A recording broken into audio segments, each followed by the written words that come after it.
One way to rouse the speaker out of bed. No, he's doing main stage. He has to get main stage started. So it was bad scheduling. Let's do this. 3, 2, 1. Good morning, Hempfest, Sunday morning, 2015. We're really pleased to see the Hemposium tent filling up. We have a great show today. 7 amazing panels, entertainment, and Gaio, everybody. So stick around. This is a great panel, one I helped put together. This is about the medical, recreation, and spiritual uses of cannabis. They've become almost 3 separate movements, and we want to know, can they coexist? And can we keep from fighting each other to the point of wiping each other out? Today we got Gloria Keltich, is that right? Caltech, all right. Doug McVeigh, Keith Strop, Vivian McPeak will be here soon, and Terry Boyder. They're all amazing activists, and I'm really looking forward to seeing what they're up to. Did I miss Weedman? He's not on my schedule. I'm sorry. Yeah, he is. New Jersey Weed Man. He's here too. Ed, I can see you, Ed. Okay, I can see you. All right, I thought I was invisible for a second. Let's let each speaker introduce themselves and what they're doing about cannabis reform. And let's start with Doug there on that end and work our way across. Good morning. Good morning. I am Doug McVeigh, as he said. I do a bunch of stuff. Freelance journalism, I'm a reporter for KBOO Radio in Portland. And I am also the host of a show called Century of Lies. Comes out every week. Newest is going online today. Oh my gosh. I'm also the editor and compiler of a resource called Drug War Facts at drugwarfacts.org. Every bit of information you could want. And I'll present it in a kind of plain vanilla way. We don't have pot leaf graphics. I don't have weed ads. I don't have bud babes. Sorry. I don't have any music. And that's because I want a website that your kids and your grandkids can go to in their middle school, and the school librarian will look at it and bookmark it because it's such a great resource. I want something you can send your grandparents to, and they can have their church prayer circle look at because they're interested in getting this information, and they know that when they get all these people going boo and scaring them, and it doesn't work. That's sort of what I do. My purpose in life is to learn and to then communicate what I learn to other people. You folks are the ones who have to make people care. Well, you already care, you figured that out. What you need to do is communicate your passion. And the spiritual use for me has been the passion. I found that I've become a better person, concerned about things and people and stuff like that after I started smoking weed. And the more I got into my marijuana activism, the more I realized it's not really about pot. Like I say, you did a great job out here legalizing weed. Good start. There's a long way to go, and God, do you have a lot of work left. I think that's enough of an introduction, isn't it? I'm Gloria Caltech. I am a co-founder of the Continuing Fellowship of Universal Understanding.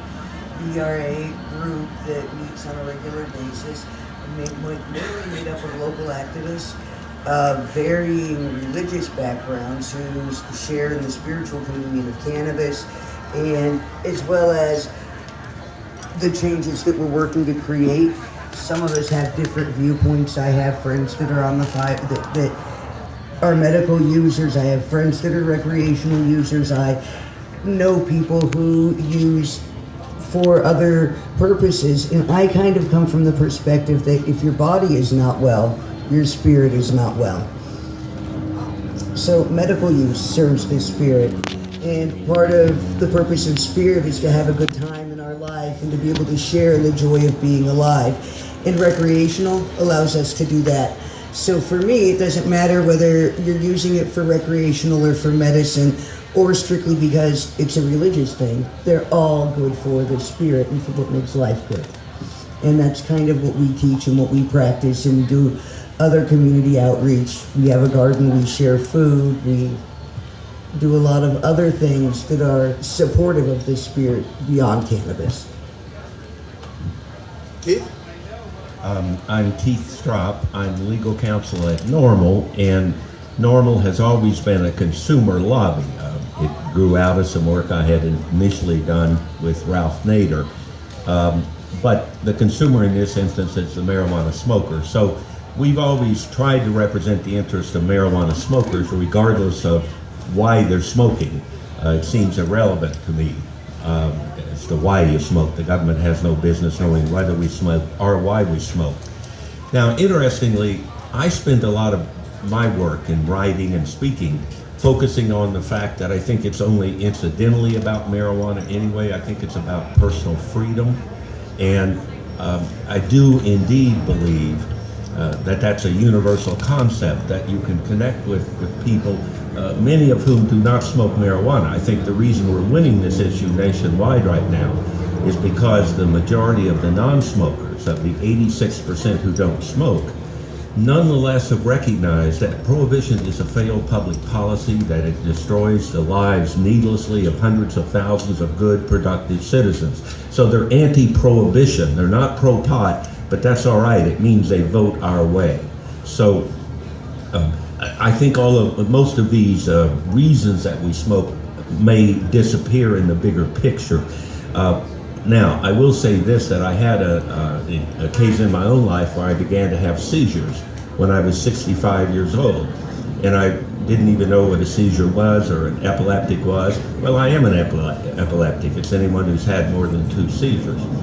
My seizures are under control, but I can't help but tell you when I first experienced the first seizure, and it was very frightening not being familiar with it, I called my good friend Lester Grinspoon at Harvard, who I thought, man, he knows everything. So, Lester, what the hell's going on? I'm a 65-year-old man, and I just had a seizure. And he said, Keith, you probably would have had seizures most of your adult life, except you've been taking the best anti-seizure medication for all those years. And he's right. I've been smoking for 50 years. So even without intending it as medical use, I suspect that it probably was keeping me from having seizures before they finally broke through. As you get a certain age, your neurons quit firing right, and seizures are more common. Now, there's one other thing, too, I think is worth mentioning. I talk about this occasionally publicly, but I think one has to be careful. I think marijuana is more than just okay, and I think it's more than just fun to get me high. When I have to do any serious writing or thinking, if I'm trying to work on a speech and nothing's coming to my mind that seems worthwhile, I lock myself in my home office and get as stoned as I can in front of my computer, and I write down every thought I have. And the next morning I look at them, and some of them I laugh at. I mean, it's stoner stupid stuff that I should have recognized. But almost every time, there's 1 or 2 insightful thoughts I have that help me analyze an issue. And I'm surprised I wasn't able to come up with those when I was straight, but I wasn't. And so for me, and I think for a lot of people who use marijuana, part of the benefit is that it opens your mind up. It expands your mind. It's a little of the Andy Weil theory of life. Sometimes experiencing expanded consciousness allows you to look at your life and your work and your family in a little better perspective. So, mostly I like getting high, but I think it also has a lot of other helpful aspects. Hello, my name is Vivian McPeak. I'm the executive director of Seattle Hempfest. I'm really honored to be at this table with all these absolutely wonderful people that I love and care for very much. I'm very proud to be here. I've been smoking pot only for 40 years, Keith. I'm embarrassed. I'm kind of a newcomer. I just started recently. And I'm also, I'm also like what Stephen Gaskin used to call a traditional American hippie. And still proud of it. I'm still a hippie, believe it or not.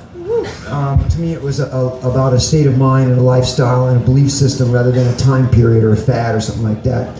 And to me, cannabis is a method, a upaya, a vehicle for introspection, for connection to the natural world, for reflection, for centering and grounding. I believe that cannabis prohibition is just a symptom of much greater and systemic war against the natural world that's global on every level. When it comes to our food, when it comes to our medicine, when it comes to our energy, when it comes to our environment, when it comes to our marketing, our lifestyle, our packaging, you name it, synthetics. There's a war against the natural world, and it's a war that if we win, we lose. At the very least, it's a feeling that we have to compete with the natural world. At the worst, it's this feeling that we need to defeat the natural world, which is defeating ourselves, because we're a part of that.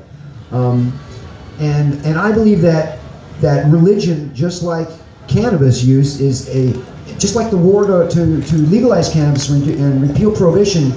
It's really about freedom of choice. The reason we do Hempfest isn't because we think that pot's for everybody or that everybody should do pot. We think that everybody should have the choice, the right. Every adult should have the right and the freedom to make that choice for themselves.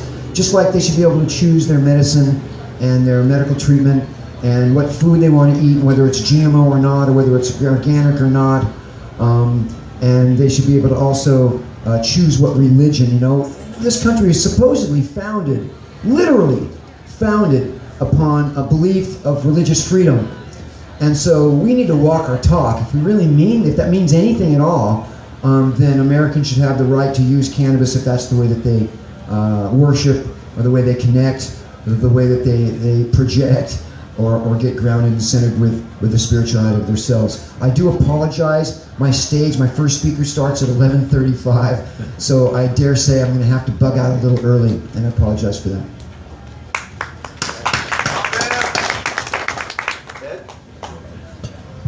My name is Edward Fortune, publicly known as the New Jersey Weed Man. The question here is medical, recreational, spiritual use. Can they coexist? Yes, they can coexist. They exist because I know I exist. I belong to all three fronts here. On the recreational side, which I prefer to call social, I've been smoking a little less than these guys. I think I'm around 35 years though. I started at 15 and I'm 51 now, so I'm right up there with you though.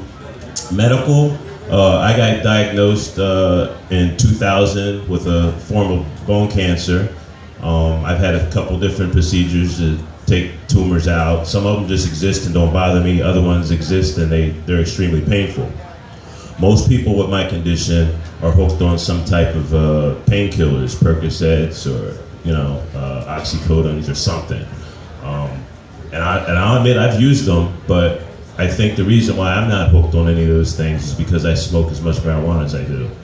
I even tell people all the time, even if I just get a headache, I'm not gonna pop a Tylenol. I'm gonna twist one up and smoke it all. On the religious side, same thing. I was brought up a Baptist. I think like most black people were brought up in a church setting. I went to church quite a bit when I was a kid, with my mom, with my grandma. It seemed like with every family member in the world. And at some point when I was a teenager, I kind of rejected it. I think for years I called myself an agnostic, only because I was too afraid to say I was an atheist. At some point, I even did call myself an atheist. And then sometime in my 30s, I started, getting into Rastafari. And I think the reason why I even paid attention to that religion was because of the marijuana use. For years, I called myself a Rastafarian. At this point, I'm just a spiritual person. I'm not following anybody's particular religion. But I do believe marijuana is spiritual. It was put here by a higher power. People who use it and people who use it religiously, I always think are good people. I don't think I ever ran into a spiritual pot user who I also thought was an evil person. So to answer the question, can they exist? Yes, they can exist. Anyway. Hi everyone, I'm Carrie Boyder, and I am an advocate for criminal justice reform in a broad sense. And I say that because 1 in 3 of us, including myself, is a criminal and has been through the criminal justice system. Most of us because of drugs. And it shouldn't be that way. The criminal justice system was made for violent offenders who harm people, for people in society who just can't take part without threatening others. And I certainly don't feel like I fall into that category. And that's why I have become an advocate for broader criminal justice reform, but I'm also a medical marijuana patient. I have a genetic condition that I was born with. It's nothing I did, it's not my fault, but it affects every system in my body. I have a lot of chronic pain, I have a lot of nausea, and I deal with vomiting. I lost actually 60 pounds from a lot of the stress that I've gone through in the last couple of years, and I couldn't stop losing weight. And cannabis helped me kind of keep it at bay a little bit.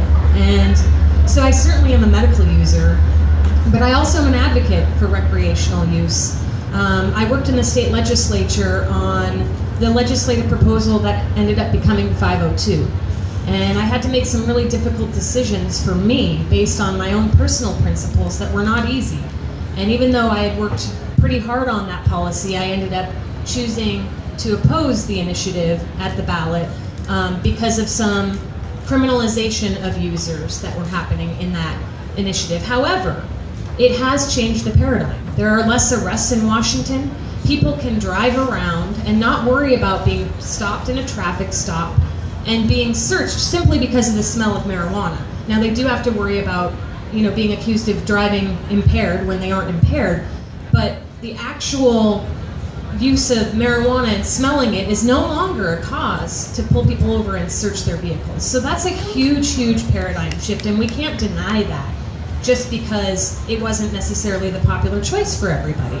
And certainly spiritual use, I've been enlightened in ways that I can't even begin to sum up in this movement, not only because of the cannabis use, but because of the people that I've met that use cannabis, and they've been enlightened by it. So I think the spiritual use is undeniable, and I do feel all three can coexist, and I feel that on all three levels, we have a lot more work to do. And so that means we need to figure out a way for us all to coexist and kind of, work together some more, because we haven't won. It may be legal in Washington, but people are still going to prison. People are dying in prison in this state. And so that means we need to continue to figure out a way to move forward together, because we aren't going to win if we're fragmented into three separate categories, when we all know in our own lives we've used this in all three ways. Thank you all. So 2 years ago, we had our debate here about I-502. Keith, Carrie were on opposite sides of that debate. The premise at the time was that I-502 would not affect the medical program that the voters of Washington initiated 15 years ago. Carrie and others said it will, and in retrospect, it seems right. Right? From our perspective, medical use in Washington has been totally run over in the implementation of I-502. What's Normal going to do about that? What can we do about this? Well, I think the first distinction has to be made, and I know it's easy that a lot of people confuse this, but what happened is you lost control of your state legislature. In other words, when all of the people were voting, there was nothing in I-502 that limited medical use, as you know. But there is some pressure, and it's not just here. Colorado's dealing with it, and I think other states will be soon too. There are a lot of experts who will say you can't maintain two separate markets. At some point, it may be one market where you simply don't have sales tax, for example, for patients, or you've got to recognize that they can't all afford to pay the same high price that consumers pay. But I don't think the drive to unify the markets is mistaken. I think that will happen over time, period. But we've got to be sensitive that we don't leave needy patients out. Now, I will have to say this. When I sometimes hear this argument made, it was we used to be able to have 28 plants or something, and now we can't have more than 8 plants. Guys, and we can't get a recommendation for those 8 plants. Oh, 24 to how many? 6. I guess we're not quite sure what the minimum is, but I think it's 8, but I may be wrong. But what I'm saying is, before you start making the case that patients are dying in Washington because they can only grow 8 plants, I don't think that's happening. Okay, I think we've got to be sensitive. Well, we're being busted. We're going through the criminal justice system. Not if you are following the terms of the law. It's just that the terms of the law have changed now, because of the legislature. But I'm saying I don't think you can fairly blame that on those who were wise enough to stop arresting smokers. What you can do is you can work to go back and improve it, and I'm all for that. I think, in fact, there are major efforts underway. You had personal cultivation in this latest amendment up until some jackass in your legislature took it out. So I mean, I think it's possible to correct the problems with I-502, but I don't think you should blame the voters that approved the end of arresting marijuana smokers for the fact that you've had problems in medical use. Dave? Yeah, I apologize. I'm going to have to leave pretty soon because I got to introduce some folks and I don't have anybody to cover for me. I voted against I-502 because of the DUI provision. However, I was glad it passed without my vote. I was glad it passed. In the long run, I think in the bigger picture nationally, it was more important. If Colorado would have passed and Washington had it, it's an aberration, those crazy Oregonians, Coloradans, sorry.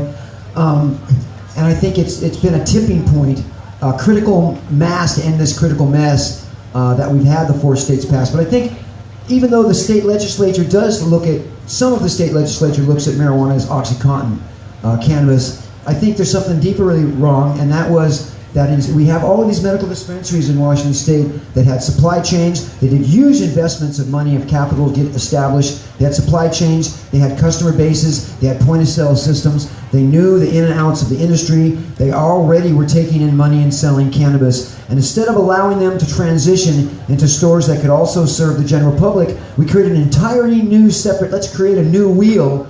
And we didn't even do it on a merit-based system. We did it on a lottery system. Whoever wins the lottery gets to open a recreational store. And I think that was a huge mistake that hasn't been replicated in some of the other states. I think they did it a lot better than we did. I think that you could have 15 ounces and 24 plants, if I remember correctly. Am I right, Allison? Previously, and now you can have, I think, 3 ounces and 6 plants. Yeah, I think is what it is. 4 if you don't go on the registry. Yeah, you can only have 6 if you put your name on a federal registry. 4 plants if you don't go sign to a registry, which we all know that there's a huge data breach where millions of people's SSI numbers from the government were harvested, millions from China. So if you think that we can keep that registry out of the hands of the federal government, I think that's naive.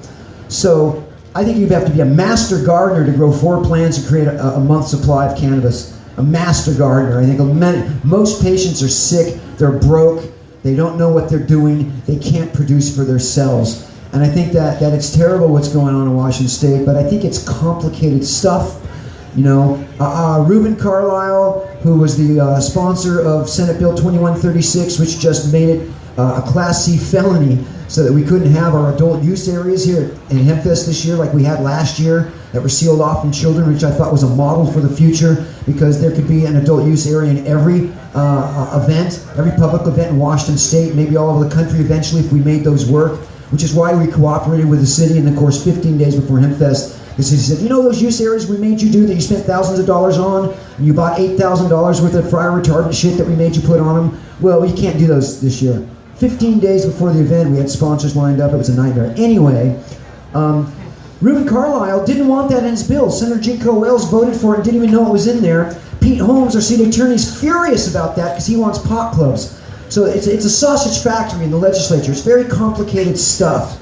The guy that made that happen so that the bill could even pass at all is a right-wing Democrat who still looks at cannabis like it's OxyContin or worse. I think we went from the plutonium model to the OxyContin model, and even the alcohol model is not good enough for cannabis. We need the cannabis model, and it hasn't been done yet. That said, there's division in our community like I've never seen in my life. There are people that despise me because I didn't vote for I-502 or didn't support it. Now there's people that despise me because people are saying that I was behind it. I've never seen the vitriol. I've never seen the vitriol like this before. And unfortunately, it's a part of the process of democracy. There's a lot of uninformed people that want to make this about personalities rather than issues. They want to blame people. They want to point fingers. They want to create hate. They want villains. And I think that that's a massive mistake because this community was kumbaya for 35, 40 years, all totally in harmony, not because we agreed on the implementation of the fine points of legalization, because it was so damn far down the road it seemed irrelevant. And now that we're doing it, we're being divided, and that's a mistake. We need to come back together and respect ourselves, respect the differences of an opinion, the differences in strategy, the differences in versions of implementation. Now I'll wrap up. Because I think that we made a terrible mistake by allowing ourselves to be divided, because we can only go forth more united in unity, even though we may disagree. And as far as patients go, I think that the focus shouldn't be on who's a villain or who is behind I-502 or against it or anything like that. It needs to be, how are we going to mobilize our legislature to protect patients? Because I think what's happening is the state's looking for money. They're like, we need taxes. And like any large group that has armed people that can enforce things takes over the black market, right? Even if it was the mob, they eliminate the competition. And I think that's what we're seeing in Washington State. Thank you, Viv. Viv, if you have to go, let's give Vivian a round of applause. Thank you so much. Let's give everybody on this panel a round of applause, including Donnie Wertschafter.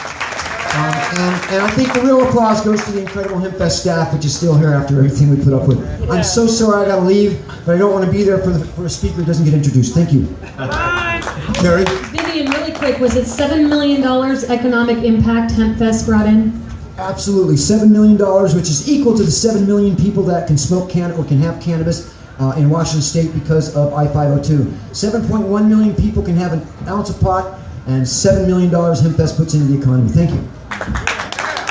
So $7 million this event pumps into the local economy, and yet Representative Reuben Carlisle, who represents this district we're sitting in right now, still doesn't get it. That this is about more than just tax dollars. And that's one thing that's important. But also, 3 years after the great I-502 debate, as it's been called, I still want to be proven wrong. And that's still possible. We can fix this. Well, may I ask, since marijuana arrests for minor offense, an ounce or less, have dropped from 7,000 to less than 150, now that's quite a drop. You think that's not justification enough for 502? And how much have DUI arrests gone up, and how much have if I can finish my felony thought, arrests please. gone up? I don't think it's all 502 that did that, Keith. It's Well, beyond it was the passage of illegal law. before 502, and it's now legal, and you don't have arrests, and you're saying they weren't connected? No. Well, no. Gloria's got a very What I good want to point. say is it's not the passage of 502 that really screwed everything up. We put the Liquor Control Board in front of cannabis. We let the Liquor Control Board have our plant. But the That's point the is, you problem. don't arrest And- smokers and any we've longer, stopped and you're there. acting And like however- it's not however- a good move you made. And now in It's a Seattle, great move. and now in Seattle, they're no longer arresting people for possession of drugs. Period. The law enforcement, the LEAD program, you're actually diverting people before their arrest. It's a pre-arrest thing. They're not busting people for small amounts because the system can't handle it. I mean, yes, it's true. There is a reduction of arrests, and yes, it's true. It's now legal. So how can you be arrested for something that's now legal? Duh. But it's not just because of 502. Gloria's right. I mean, at a certain level, the system can't handle it.